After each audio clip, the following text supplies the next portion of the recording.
Hello दोस्तों, स्वागत है आपका अपने चैनल एग्जाम इज ऑन पे। तो एक बार फिर से मैं हाजिर हूँ 23 मई 2020 के इंपॉर्टेंट इवेंट्स के साथ।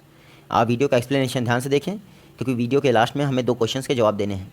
देखते हैं आज का हमारा पहला क्वेश्चन क्या है। आपको बताना है आरबीआई ने मोरेटोरियम पीरियड को कितने महीने के लिए बढ़ा दिया है। तो रिसेंट अनाउंसमेंट में आरबीआई ने मोरेटोरियम पीरियड को 3 महीने के लिए और बढ़ा दिया है। तो इस तरह से आरबीआई ने टोटल 6 मंथ का मोरेटोरियम पीरियड अलाउ कर दिया है हम लोगों को। अब ये मोरेटोरियम पीरियड कब तक है? 31 अगस्त तक हो गया है।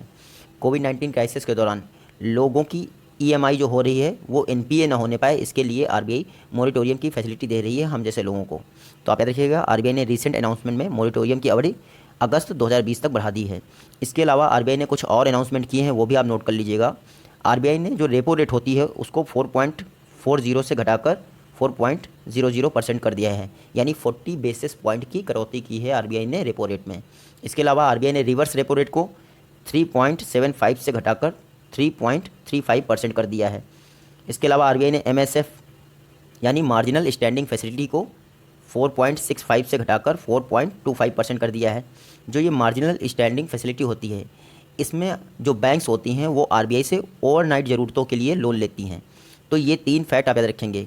इसके अलावा आरबीआई गवर्नर ने अनाउंस किया है कि कोविड-19 क्राइसिस के दौरान इंडिया की GDP growth rate financial year 2021 के लिए नेगेटिव हो सकती है। ऐसा भारत में 41 वर्षों के बाद होगा। 41 ईयर्स के बाद इंडिया की जीडीपी ग्रोथ रेट नेगेटिव चली जाएगी। इससे पहले कब हुआ था? 1979 में भारत के साथ ऐसा हुआ था कि जब इंडिया की जीडीपी ग्रोथ रेट नेगेटिव गई थी। तो अब आरबीआई गवर्नर ने फिनंशियल ईयर 2021 के लिए कह दिया है कि इंडिया की जीडीपी ग्रोथ रेट नेगेटिव चली जाएगी। मैं बता दूं आपको, आरबीआई के विषय में थोड़ा सा बात कर लेते हैं। आरबीआई की स्थापना आरबीआई एक्ट 1934 के द्वारा 1 अप्रैल 1935 को की गई थी। कहाँ पे? कोलकाता में इसकी स्थापना की गई थी। 1937 में इसका हेडक्वार्टर कोलकाता से मुंबई ट्रांसफ़र कर दिया गया था। उसके बाद 1949 में आरबीआई का नेशनलाइजेशन कर दिया गया था। आपको याद होगा, बैंकिंग रेगुलेशन एक्ट भी आरबीआई का 1949 में ही पास हुआ था, जिसके द्वारा आरबीआई को बैंकों का रेगुलेशन करने की पावर दी गई है। आरबीआई के फर्स्ट गवर्नर कौन थे? तो ऑसबॉर्न स्मिथ आरबीआई के फर्स्ट गवर्नर थे। पहले भारतीय गवर्नर कौन थे आरबीआई के? तो सीडी देशमुख आरबीआई के पहले भारतीय गवर्नर थे। वर्तमान में जो गवर्नर हैं शक्तिकांत दास जी, ये आप फोटो में देख लीजिए। ये आरबीआई के 25th गवर्नर हैं। ये आप याद रखिएगा। कभी कभी एग्जाम में ये पूछ लेते हैं कि जो शेड्यूल कॉमर्शियल बैंक्स होती हैं वो आरबीआई एक्ट 1934 की किस शेड्यूल में लिस्टेड होती हैं। तो ये सारी schedule commercial bank RBI act 1934 की सेकेंड शेड्यूल में लिस्टेड होती हैं। इसके अलावा लास्ट फैक्ट हमारा आरबीआई से रिलेटेड यही बचता है कि आरबीआई की स्थापना हिल्टन यंग कमीशन की सिफारिश पे की गई थी। तो आरबीआई से रिलेटेड जितने भी इंपॉर्टेंट फैक्ट हैं हमने डिस्कस कर लिया। नेक्स्ट क्वेश्चन देखते हैं हमारा। आपको बताना है iTurmeric fin cloud platform recently launch किया गया है किस कंपनी के financial service public cloud platform पे। तो recently iTurmeric fin cloud platform को आईबीएम इंटरनेशनल बिजनेस मशीन के financial service public cloud platform पे लॉन्च किया गया है। और ये जो iTurmeric fin cloud platform है इसको बनाया किसने है? तो चेन्नई बेस्ड एक फिनेंशियल टेक्नोलॉजी फर्म है इंटेलेक्ट डिज़ाइन फॉर डिजिटल, इन्होंने इस आई टर्मरिक फिन क्लाउड को बनाया है। जो इंटेलेक्ट कंपनी है इसका दूसरा नाम है इंटेलेक्ट डिज़ाइन एरेना, ये चेन्नई में स्थित है और ये जितनी भी फिनेंशियल इंस्टीट्यूशन होते हैं उनको लेटेस्ट टेक्नोलॉजी प्रोवाइड करती है। तो कोई भी बैंक जाके या इंश्योरेंस कंपनी जाके यहाँ से आई टर्मरिक फिन क्लाउड प्लेटफॉर्म से अपने लिए ज़रूरी टेक्नोलॉजी प्राप्त कर सकती हैं। तो आप याद रखिएगा, आईबीएम के प्लेटफॉर्म पे ये आई टर्मरिक फिन क्लाउड टेक्नोलॉजी या प्लेटफॉर्म आपको मिल जाएगा। बात करते हैं आईबीएम की, क्योंकि बहुत चर्चा में है। क्यों चर्चा में, बता दूं आपको। रिसेंटली इसके सीईओ अपॉइंट हुए हैं, वो हैं एक इंडियन, अरविंद कृष्णा जी आईबीएम के सीईओ हैं। आईबीएम की स्थापना हुई थी 1911 में, 1911 में। आपको याद होगा 1911 में जॉर्ज पंचम इंडिया की यात्रा पे आए थे। गेटवे ऑफ इंडिया मुंबई में लैंड हुए थे वो पानी के जहाज़ से, यानी एयरपोर्ट पे नहीं लैंड हुए थे, आप याद रखिएगा। तो 1911 में जॉर्ज पंचम भारत आए थे। 1911 में ही ब्रिटिश इंडिया ने कोलकाता से इंडिया की कैपिटल को ट्रांसफ़र कर दिया था। कहाँ के लिए? दिल्ली के लिए। और एक इंसिडेंट हुआ था 1911 में, क्या? इंडियन नेशनल कांग्रेस के कोलकाता अधिवेशन में पहली बार नेशनल एंथम गाया गया था। तो ये तीनों घटनाएं 1911 में हुई थी, आप याद रखिएगा। तो आईबीएम की स्थापना भी 1911 में हुई थी। हेडक्वार्टर कहाँ है इसका? न्यूयॉर्क में है। और इसके सीईओ कौन है? अरविंद कृष्णा जी। रिसेंटली आईबीएम के financial service public cloud platform पे iTurmeric fin cloud platform launch किया गया है। नेक्स्ट क्वेश्चन है हमारा, इंटरनेशनल डे फॉर बायोडाइवर्सिटी किस तारीख को ऑब्जर्व होता है? तो प्रत्येक वर्ष 22 मई को international day for biodiversity, biological diversity जो है सेलिब्रेट किया जाता है। कौन इसको ऑर्गेनाइज करता है? तो यूनाइटेड नेशन प्रत्येक वर्ष 22 मई को इंटरनेशनल डे फॉर बायोडाइवर्सिटी या बायोलॉजिकल डाइवर्सिटी मनाता है। इस बार का थीम क्या था? तो 2020 का थीम था, आप यहाँ देख सकते हैं, our solution are in nature. ये था बायोलॉजिकल डाइवर्सिटी का थीम। पर्पज़ क्या होता है ये डे बनाने का? देखिए, बायोडाइवर्सिटी के विषय में लोगों को अवेयर करने के लिए प्रत्येक वर्ष 22 मई को यूनाइटेड नेशन प्रत्येक वर्ष मनाता है इंटरनेशनल बायोडाइवर्सिटी डे। बात करते हैं यूएन की, यानी यूनाइटेड नेशन की। तो इसकी स्थापना कब हुई थी? 24 अक्टूबर 1945 को इसकी स्थापना हुई थी। इसी दिन यूएन डे मनाया जाता है। इसका हेडक्वार्टर कहाँ है? तो न्यूयॉर्क में इसका हेडक्वार्टर है। इस समय इसके सेक्रेटरी जनरल हैं एंटोनियो गुतेरेस, जो पुर्तगाल से बिलोंग करते हैं। और यूनाइटेड नेशन में टोटल मेंबर कितने हैं? 193 मेंबर हैं प्लस 2 ऑब्जर्वर हैं। तो आप याद रखिएगा। नेक्स्ट क्वेश्चन हम देखते हैं। नेक्स्ट क्वेश्चन है हमारा अगप्पे चित्रा मग्ना। ये कोविड-19 टेस्ट किट है। आपको बताना है किस इंस्टीट्यूशन के द्वारा लॉन्च की गई है। तो रिसेंटली एससी टिम्स ने अगप्पे चित्र मग्ना कोविड-19 टेस्टिंग किट लॉन्च की है। इससे क्या होगा? इससे ये होगा कि हमारे कोविड-19 के टेस्ट और ज़्यादा बढ़ जाएंगे। अभी हम लगभग 10 लाख के आसपास टेस्ट कर रहे हैं एक वीक में। अब ये हमारे इंडिया में डेवलप हो गई है अगप्पे चित्रा मग्ना टेस्टिंग किट कोविड-19 की, तो ये टेस्ट और ज़्यादा बढ़ जाएंगे। और सबसे अच्छी बात, इन टेस्ट की कॉस्ट घट जाएगी। तो आप याद रखिएगा, ये जो एससी टिम्स है इसका फुल फॉर्म क्या है? ये आप यहाँ देख सकते हैं, Shri Chitra Tirunal institute for medical science and technology, ये यहाँ पे फुल फॉर्म लिखा है। ये तिरुवनंतपुरम एक रिसर्च एंड डेवलपमेंट इंस्टीट्यूशन है, department of science and technology के अंतर्गत ये कार्य करता है। तो आप याद रखिएगा, रिसेंटली इसने अगप्पे चित्रा मग्ना नामक कोविड-19 टेस्टिंग किट लॉन्च की है। इसके अलावा एक न्यूज़ और चर्चा में थी, India PPE personal protection equipment. कोविड-19 के दौरान आप सभी को पता है इन्फेक्टेड ना हो इसलिए पीपीई का निर्माण किया जा रहा है इंडिया में। मैं बता दूं, इंडिया की कोई पोजीशन नहीं थी फरवरी तक, हम लोग जीरो पे थे। अब इंडिया वर्ल्ड का सेकंड लार्जेस्ट प्रोड्यूसर हो गया है पीपीई किट का। तो आप याद रखिएगा, फर्स्ट नंबर पे चाइना है और सेकंड नंबर पे इंडिया हो गया है पीपीई किट का सेकंड लार्जेस्ट प्रोड्यूसर। तो आप ये सिर्फ याद रख लीजिएगा। मैं बता दूं, फरवरी तक कोई ऐसी प्लानिंग नहीं थी इंडिया की, ऐसी कोई भी, क्योंकि हमारे यहाँ कोई ऐसी बीमारी भी नहीं थी कि हमें ज़रूरत पड़े। तो इंडिया ने काम किया और सेकंड लार्जेस्ट प्रोड्यूसर हो गया है पीपीई किट का। Recently textile minister Smriti Zubin Irani ने अनाउंस किया है कि इंडिया पीपीई किट का वर्ल्ड में सेकंड लार्जेस्ट प्रोड्यूसर हो गया है। फर्स्ट नंबर पे चाइना है। नेक्स्ट क्वेश्चन है, आपको बताना है किस स्टेट गवर्नमेंट ने RGKNY स्कीम लॉन्च की है फार्मर्स को फिनेंशियल असिस्टेंस प्रोवाइड करने के लिए। तो राजीव गांधी किसान न्याय योजना, ये इसका फुल फॉर्म है। रिसेंटली छत्तीसगढ़ सरकार ने लॉन्च की है। इसमें क्या होगा? प्रत्येक किसान को प्रत्येक एकड़ के लिए 10,000 रुपीज़ पर ईयर दिए जाएंगे ताकि वो आसानी से अपनी खेती या कल्टीवेशन कर सके। तो छत्तीसगढ़ की भूपेश बघेल सरकार ने ये अनाउंसमेंट कर दिया है, राजीव गांधी किसान न्याय योजना छत्तीसगढ़ सरकार की योजना है। 10,000 रुपये प्रत्येक फार्मर प्रत्येक एकड़ पर ईयर। तो आप इतना याद रखेंगे। अगर बात करें छत्तीसगढ़ की, तो भूपेश बघेल सीएम है वहाँ के। गवर्नर कौन है? अनुसुईया उइके वहाँ की गवर्नर हैं। छत्तीसगढ़ का एक चित्रकूट वाटरफॉल बहुत फेमस है, जगदलपुर डिस्ट्रिक्ट में आता है ये। इंद्रावती रिवर पर स्थित है चित्रकूट वाटरफॉल। इसके अलावा याद रखिएगा, इंद्रावती नेशनल पार्क भी छत्तीसगढ़ में है। तो रिसेंटली राजीव गांधी किसान न्याय योजना या RGKNY स्कीम छत्तीसगढ़ सरकार ने लॉन्च कर दी है। नेक्स्ट क्वेश्चन है, आपको बताना है एयरटेल अफ्रीका ने कोविड-19 अफेक्टेड चिल्ड्रंस और उनकी फैमिली को असिस्टेंस प्रोवाइड करने के लिए किसके साथ पार्टनरशिप की है। तो एयरटेल अफ्रीका ने कोविड-19 इन्फेक्टेड चिल्ड्रंस और उनकी फैमिली को सपोर्ट करने के लिए रिसेंटली यूनिसेफ के साथ पार्टनरशिप की है। आप याद रखिएगा। इसमें क्या होगा? देखिए, पहली बात तो ये, जो स्कूल स्टूडेंट्स हैं कोविड-19 से इफेक्ट हो गए हैं, उनकी लर्निंग प्रोसेस डैमेज ना होने पाए, बाधित ना होने पाए, इसलिए एयरटेल अफ्रीका उनकी हेल्प कर रहा है। इसके लिए उसने यूनिसेफ से पार्टनरशिप कर दी है। साथ ही साथ फिनेंशियल सिचुएशन भी उनकी डाउन हो गई है, जो अफ्रीका के बच्चे हैं उनकी फैमिलीज़ हैं, तो उसमें भी एयरटेल अफ्रीका उनकी हेल्प कर रहा है। इसके लिए उसने यूनिसेफ से पार्टनरशिप की है। इसमें क्या होगा? सहारा अफ्रीका, जितनी भी कंट्रीज़ हैं सहारा अफ्रीका में, उनमें 133 मिलियन स्टूडेंट्स को हमारा एयरटेल अफ्रीका हेल्प करेगा यूनिसेफ के साथ मिलके। बात करते हैं यूनिसेफ यानी यूनाइटेड नेशंस चिल्ड्रन फंड। स्थापना को हुई थी दिसंबर 1946 में स्थापना हुई थी यूनिसेफ की। उसी दौरान हमारे यहाँ कैबिनेट मिशन भारत आया था। आपको याद होगा, सर पैथिक लॉरेंस की अध्यक्षता में कैबिनेट मिशन भारत आया था। इसने सजेस्ट किया था कि इंडिया और पाकिस्तान नाम के 2 डोमिनियन स्टेटस बना दिए जाए स्टेट्स। तो उसी दौरान आपकी यूनिसेफ की भी स्थापना हुई थी दिसंबर 1946 में। हेडक्वार्टर कहाँ है इसका? न्यूयॉर्क में हेडक्वार्टर है। और इसकी हेड कौन है? यूनिसेफ की हेड हैं हेनरिएटा H4, ये अमेरिका से बिलोंग करती हैं। यहाँ पे देखिएगा। तो एयरटेल अफ्रीका ने यूनिसेफ के साथ पार्टनरशिप की है। किस स्टेट गवर्नमेंट ने break the chain cartoon campaign launch किया है कोविड-19 के विषय में अवेयर करने के लिए। रिसेंटली केरला सरकार ने break the chain cartoon campaign launch किया है लोगों को कोविड-19 के विषय में अवेयर करने के लिए। इसके पहले ब्रेक द चेन कैंपेन भी केरला सरकार ने ही लॉन्च की थी। जो आपकी break the chain cartoon campaign है, इसमें एसएमएस का स्लोगन दिया गया है। एसएमएस का स्लोगन मतलब एस मतलब सैनिटाइजेशन, एम मतलब मास्क और एस मतलब सोशल डिस्टेंसिंग। इन तीनों चीज़ों पर फोकस किया जाएगा, इसीलिए break the chain cartoon campaign में एसएमएस का स्लोगन दिया है। और ये लॉन्च किसने किया है, तो बाय नेम अगर याद रखना चाहते हैं तो जो केरल की हेल्थ मिनिस्टर हैं के शैलजा जी, उन्होंने ये लॉन्च कर दिया है। इसमें क्या होगा, दीवारों पे कोविड-19 के विषय में लोगों को अवेयर करने के कार्टून की पेंटिंग बनाई जाएगी break the chain cartoon campaign के अनुसार। कुछ दिन पहले आपको याद होगा केरल गवर्नमेंट ने एक तिरंगा व्हीकल लॉन्च किया था कोविड-19 पेशेंट की स्क्रीनिंग के लिए। तो तिरंगा व्हीकल भी केरल सरकार का ही था और जितने भी ब्रेक द चेन से रिलेटेड कैंपेन हैं वो केरल गवर्नमेंट के हैं। बात करते हैं केरल की, तो सीएम कौन है, पिनरई विजयन। गवर्नर बहुत फेमस हैं, आरिफ मोहम्मद खान। इसके अलावा केरल इस समय कई चीज़ों की वजह से चर्चा में है। पहली बात तो इसका इराविकुलम नेशनल पार्क बहुत फेमस है। नीलगिरी ताहर यहाँ पे बहुत मात्रा में पाए जाते हैं, नीलगिरी ताहर। तो इराविकुलम नेशनल पार्क हो गया।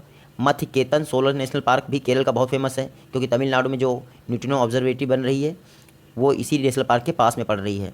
इसके अलावा मैं बता दूँ, इंडिया की longest Ramsar site Vembanad lake Kerala में ही है। तो आप देखिएगा, break the chain cartoon campaign Kerala government ने लॉन्च किया है। आपको बताना है recently JNK public service commission के चेयरपर्सन कौन अपॉइंट किए गए हैं। तो recently JNK Jammu and Kashmir public service commission लोक सेवा आयोग के चेयरपर्सन BR शर्मा जी को अपॉइंट किया गया है। ये 1984 बैच के जम्मू एंड कश्मीर कैडर के IAS ऑफिसर हैं। जो आपके LG हैं जम्मू एंड कश्मीर के, कौन, गिरीश चंद मुर्मू, GC मुर्मू जी, उन्होंने साइन भी कर दिया है। और आपको पता ही होगा जम्मू एंड कश्मीर और दोनों लद्दाख का गठन कब हुआ था, 31 अक्टूबर 2019 को दोनों यूटीज़ का गठन हुआ था। जहां जम्मू एंड कश्मीर में 20 डिस्ट्रिक्ट्स हैं, वहीं लद्दाख में सिर्फ 2 हैं। और जम्मू एंड कश्मीर के लेफ्टिनेंट गवर्नर कौन है, GC मुर्मू जी। रिसेंटली इन्होंने साइन कर दिया है BR शर्मा जी के अपॉइंटमेंट पर, जम्मू एंड कश्मीर के पब्लिक सर्विस कमीशन के चेयरपर्सन हो जाएंगे ये। नेक्स्ट क्वेश्चन है, आपको बताना है किस इंटरनेशनल फिनेंशियल इंस्टीट्यूशन ने 100 डेवलपिंग कंट्रीज़ के लिए $160 बिलियन के असिस्टेंस की प्लेज ली है, यानी शपथ ली है। तो मैं बता दूं आपको, रिसेंटली वर्ल्ड बैंक ने अनाउंस किया है कि अगले 15 मंथ्स में, यानी 15 महीने में वो 100 डेवलपिंग कंट्रीज़ को $160 बिलियन की असिस्टेंस प्रोवाइड करेगा, ताकि उनकी इकोनॉमी शट डाउन ना होने पाए। कोविड-19 क्राइसिस चल रहा है, वर्ल्ड की डेवलपिंग कंट्रीज़ पे बहुत फ़र्क पड़ने वाला है। तो ऐसे समय में वर्ल्ड बैंक ने घोषणा की है कि वो $160 बिलियन की असिस्टेंस प्रोवाइड करेगा 100 कंट्रीज़ को ऑल ओवर वर्ल्ड में। तो आप देखिएगा, वर्ल्ड बैंक ने घोषणा की है और ये है अपना वर्ल्ड बैंक। वर्ल्ड बैंक की बात करें तो जुलाई 1944 में इसकी स्थापना हुई थी वर्ल्ड बैंक की। इसके जो हेडक्वार्टर है वो कहाँ है, तो वाशिंगटन DC में इसका हेडक्वार्टर है। इसके प्रेसिडेंट हैं डेविड मैलपास। मैं बता दूं, CFO चीफ फाइनेंशियल ऑफिसर और MD कौन है, मैनेजिंग डायरेक्टर अंशुला कांत जी, इंडिया से बिलोंग करती हैं। और कल ही मैंने आपको बताया था कि WB यानी वर्ल्ड बैंक में चीफ इकोनॉमिस्ट या वाइस प्रेसिडेंट कौन बना है, तो कल मैंने आपको बताया था कार्मेन रेनहार्ट।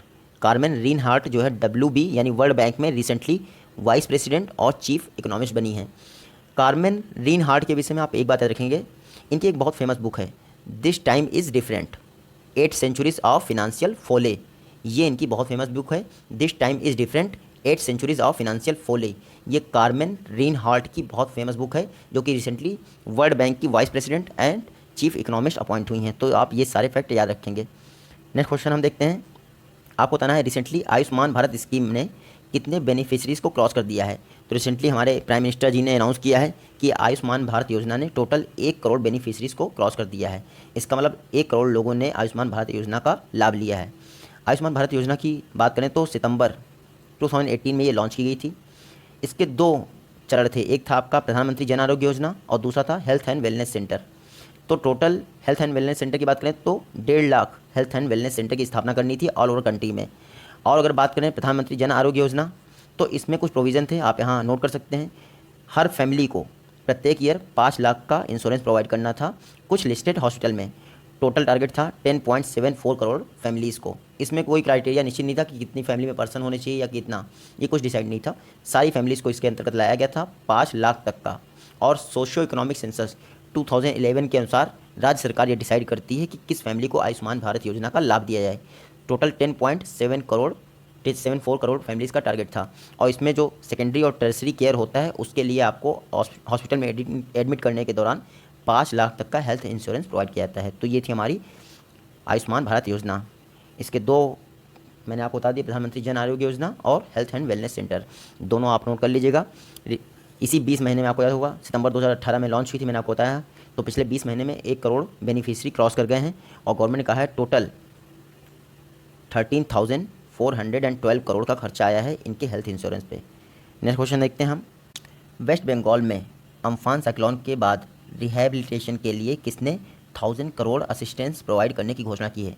तो prime minister Modi ji recently Amphan तूफान के बाद क्या तबाही हुई है, इसका जायजा लेने के लिए वो वेस्ट बंगाल और उड़ीसा दोनों जगह पे गए थे। तो इस दौरान उन्होंने वेस्ट बंगाल के लिए 1000 करोड़ की घोषणा की और उड़ीसा के लिए 500 करोड़ की घोषणा की है रिहैबिलिटेशन प्रोसेस के लिए, यानी पुनर्वास योजनाओं के लिए। तो आप देखिएगा, वेस्ट बंगाल के लिए 1000 करोड़ और उड़ीसा के लिए 500 करोड़। अगर अम्फान तूफान की बात करें तो देखिए इसका नामकरण थाईलैंड ने किया था, आप याद रखिएगा। और अगर थाई भाषा में इसका अर्थ क्या होता है तो अम्फान का शाब्दिक अर्थ होता है स्काई।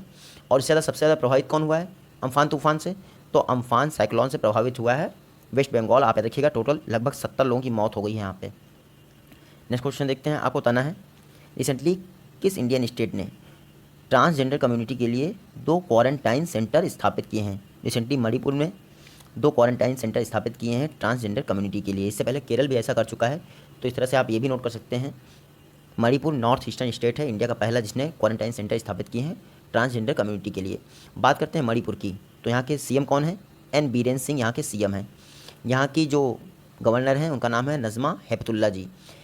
मणिपुर की एक चीज़ बहुत फेमस है, केबुल लामझाओ नेशनल पार्क। यहाँ आप मैप में देख लीजिए मणिपुर, केबुल लामझाओ जो नेशनल पार्क है मणिपुर में स्थित है, ये वर्ल्ड का एकमात्र तैरता हुआ यानी फ्लोटिंग नेशनल पार्क है। देखिए लोकटक लेक जो मणिपुर में है वहाँ पर ये स्थित है केबुल लामझाओ नेशनल पार्क, और ये संगाई नामक डियर के लिए फेमस है। तो आप याद रखेंगे। इसके अलावा इंडिया की पहली स्पोर्ट यूनिवर्सिटी यानी धन मंजूरी स्पोर्ट यूनिवर्सिटी वो भी मणिपुर में स्थित है, आप याद रखिएगा। नेक्स्ट क्वेश्चन देखते हैं, आपको बताना है किसने नॉन कम्युनिकेबल डिजीज़ को रोकने के लिए WHO के साथ पार्टनरशिप की है? तो recently IOC international Olympic committee ने WHO के साथ पार्टनरशिप की है नॉन कम्युनिकेबल डिजीज़ को रोकने के लिए। नॉन कम्युनिकेबल डिजीज़ कौन सी होती हैं? जो छूने से ना फैले, सांस लेने से ना फैले। कोरोना वायरस ऐसी डिजीज़ नहीं है, आप याद रखिएगा। नॉन कम्युनिकेबल डिजीज़ मतलब जैसे आपका कैंसर हुआ या फिर ये जो हार्ट रिलेटेड होती हैं या शुगर हुआ, ये सारी नॉन कम्युनिकेबल डिजीज़ होती हैं। रिसेंटली प्लेयर्स को इससे बचाने के लिए IOC इंटरनेशनल ओलंपिक कमेटी ने WHO के साथ समझौता किया है, तो आप देखिएगा। कुछ दिन पहले मैंने आपको बताया था WHO जो एग्जीक्यूटिव बोर्ड का 147 सेशन है, उसके लिए चेयरपर्सन कौन चुने गए हैं? तो उसके लिए चेयरपर्सन चुने गए हैं हमारे डॉक्टर हर्षवर्धन जी, यानी इंडिया WHO के एग्जीक्यूटिव बोर्ड के लिए जो 147 सेशन है उसका चेयरपर्सन चुना गया है, और ये 3 वर्ष के लिए चुना गया है, आप ये भी याद रखिएगा। बात करते हैं IOC की, इंटरनेशनल ओलंपिक कमेटी। तो अभी सिर्फ आप इतना याद रखिए कि इसका हेडक्वार्टर लुसाने स्विट्ज़रलैंड में है। और अगर WHO की बात करें तो इसकी स्थापना कब हुई थी? 7 अप्रैल 1948 को इसकी स्थापना हुई थी। जिनेवा स्विट्ज़रलैंड में इसका हेडक्वार्टर है। और WHO के जो डायरेक्टर हैं उनका नाम क्या है? टेड्रोस एडहानम, इथियोपिया से बिलोंग करते हैं। WHO की डेप्यूटी डायरेक्टर का नाम बहुत याद रखिएगा आप, सौम्या स्वामीनाथन, जो चेन्नई से बिलोंग करती हैं, आप याद रखिएगा। नेक्स्ट क्वेश्चन है, Jorhat T auction platform launch किया गया है टी बोर्ड ऑफ इंडिया के द्वारा। आपको बताना है किस भारतीय शहर स्टेट में लॉन्च किया गया है? तो रिसेंटली असम में टी प्रोडक्शन को बढ़ावा देने के लिए Jorhat T auction platform launch किया गया है टी बोर्ड ऑफ इंडिया द्वारा। तो क्या ये इंडिया का पहला टी ऑक्शन प्लेटफॉर्म है? नहीं, इंडिया का पहला टी ऑक्शन प्लेटफॉर्म जो है 1970 में स्थापित किया गया था गुवाहाटी में, आप याद रखिएगा। इस समय कोविड-19 चल रहा है तो ऑफलाइन तरीके से टी ऑक्शन हो नहीं सकता, तो इन्होंने ऑनलाइन तरीके से टी ऑक्शन करने के लिए जोरहाट में टी ऑक्शन प्लेटफॉर्म लॉन्च कर दिया है। और इसको बनाया किसने है? तो टी बोर्ड ऑफ इंडिया ने। टी बोर्ड ऑफ इंडिया का हेडक्वार्टर कहाँ है? कोलकाता में हेडक्वार्टर है। और आप याद रखिएगा tea board of India commerce ministry के अंतर्गत कार्य करता है। नेक्स्ट क्वेश्चन हम देखते हैं। अगर उससे पहले मैं बता दूं आपको असम के विषय में थोड़ा सा। असम, सर्बानंद सोनोवाल जी यहाँ के चीफ मिनिस्टर हैं। गवर्नर कौन है? जगदीश मुखी यहाँ के गवर्नर हैं। असम की एक चीज़ बहुत फेमस है, वर्ल्ड का सबसे बड़ा रिवर आइलैंड माजुली द्वीप वो असम में स्थित है। इसके अलावा असम के कुछ नेशनल पार्क फेमस हैं, जैसे काजीरंगा नेशनल पार्क हो गया, मानस नेशनल पार्क हो गया, ये असम में स्थित हैं। तो आप याद रखिएगा, recently Jorhat T auction platform Assam में लॉन्च किया गया है, टी बोर्ड ऑफ इंडिया द्वारा निर्मित किया गया था ये। नेक्स्ट क्वेश्चन हम देखते हैं। आपको बताना है 100% cricket leading the game webinar किसने ऑर्गेनाइज किया है? तो recently ICC international cricket council ने 100% cricket leading the game webinar organise किया है। वेबिनार और सेमिनार में इतना अंतर होता है, जहाँ सेमिनार में लोग फिजिकल तरीके से प्रेजेंट रहते हैं, वहीं वेबिनार में लोग वर्चुअल तरीके से प्रेजेंट रहते हैं। जो ये वेबिनार ऑर्गेनाइज़ किया गया है, इसमें डिफरेंट स्पोर्ट्स के और बिजनेस के बड़े बड़े लीडर्स ने पार्टिसिपेट किया, यानी कि सिर्फ क्रिकेट से रिलेटेड नहीं थे वो। देखिए आईसीसी ने जो विमेंस T20 हुआ था ऑस्ट्रेलिया में, उस दौरान 100% क्रिकेट कैंपेन लॉन्च किया था। पर्पज़ क्या था? विमेंस क्रिकेट को बढ़ावा देने के लिए। तो अब उसी 100% क्रिकेट कैंपेन के द्वारा leading the game webinar organise किया गया है आईसीसी के बैनर तले। तो आप याद रखिएगा, अगर बात करें आईसीसी की, इंटरनेशनल क्रिकेट काउंसिल, 1909 में इसकी स्थापना हुई थी, तब इसका नाम था इंपीरियल क्रिकेट कॉन्फ्रेंस। बाद में 1989 में इसका नाम बदल के इंटरनेशनल क्रिकेट काउंसिल कर दिया गया। इसका हेडक्वार्टर कहाँ है? दुबई में इसका हेडक्वार्टर है। और इसके जो चेयरपर्सन हैं उनका नाम है शशांक मनोहर जी, और जो आईसीसी के सीईओ हैं उनका नाम है मनु सावनी जी। तो ये फैक्ट सारे इंपॉर्टेंट हैं, आप नोट कर लीजिएगा। नेक्स्ट क्वेश्चन है हमारा, आपको बताना है रिसेंटली नाडा ने कितने वेट लिफ्टर्स को सस्पेंड कर दिया है एंटी डोपिंग रूल्स का वायलेशन करने के कारण। तो रिसेंटली नाडा ने 2 वेट लिफ्टर को सस्पेंड कर दिया है क्योंकि उन्होंने डोपिंग रूल्स को वायलेट किया था। दोनों का नाम मैं आपको बता देता हूँ। सविता कुमारी जी हमारी वेट लिफ्टर हैं, और अंकित सिसोदिया जी, इनको नाडा ने सस्पेंड कर दिया, नेशनल एंटी डोपिंग एजेंसी। बात करते हैं नाडा की। 2005 में इसकी स्थापना हुई थी नाडा की। हेडक्वार्टर है न्यू दिल्ली में, और इसके चेयरपर्सन हमेशा स्पोर्ट मिनिस्टर रहते हैं। कौन है इस समय स्पोर्ट मिनिस्टर? तो किरण रिजिजू जी इस समय स्पोर्ट मिनिस्टर हैं। और मैं बता दूं आपको, नाडा का मोटो बहुत पूछते हैं, तो प्ले फेयर इसका मोटो है। रिसेंटली सविता कुमारी और अंकित सिसोदिया पर इन्होंने बैन लगा दिया है, सस्पेंड कर दिया है कुछ समय के लिए, और ये दोनों वेट लिफ्टिंग से रिलेटेड हैं। नेक्स्ट क्वेश्चन है, पेंगोंग सो लेक किस कंट्री में स्थित है? तो इस समय बहुत बड़ी चर्चा का कारण है। ये जो है इंडिया के लद्दाख में स्थित है पेंगोंग सो लेक। हालांकि देखिए ये चाइना में भी स्थित है, लेकिन हमारे इंडिया में इसको पेंगोंग सो नाम से जाना जाता है, इसलिए हमने इसको इंडिया में शामिल किया। ये देखिए चर्चा में क्यों है? इस समय चाइना और इंडिया के सोल्जर यहाँ लद्दाख में पेंगोंग सो लेक पे भिड़े हुए हैं। कोई कहता है ये मेरे पार्ट में है, कोई कहता है ये मेरे पार्ट में है। टोटल 135 किलोमीटर लंबी ये लेक है, जिसमें 40 किलोमीटर एरिया इंडिया के पास है, 45 किलोमीटर, और 90 किलोमीटर चाइना के पास है। कभी आपके दिमाग में आता होगा क्या ये जो पेंगोंग सो लेक है ये फ्रेश वाटर लेक है? नहीं, आप याद रखिएगा, ये खारे पानी की लेक है पेंगोंग सो लेक। तो आप इतना याद रखिएगा।